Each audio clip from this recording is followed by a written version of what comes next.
Welcome to the Rim Break Rodeo. We hope this video helps. You start by getting the essentials in place.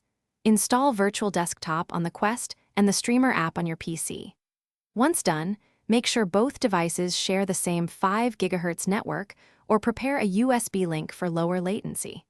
You should enable developer mode on the Quest and allow remote audio in the Streamer app. These steps let the headset see your PC and stream audio and controllers. Now connect and authenticate with your virtual desktop account so the headset can pair with the PC. You now focus on tuning the connection for performance. Launch Streamer on your PC and confirm bitrate and encoder. Higher bitrate gives better image but needs more bandwidth. Then open Virtual Desktop on the Quest and pick your PC from the device list.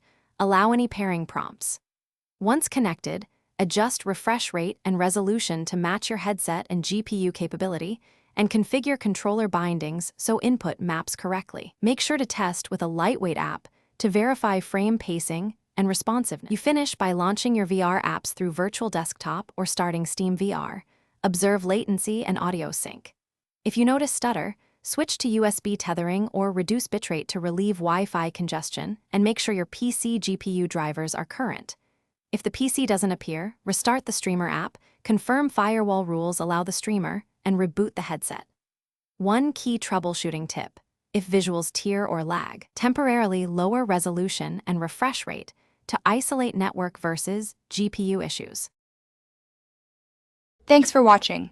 Consider subscribing if we helped you.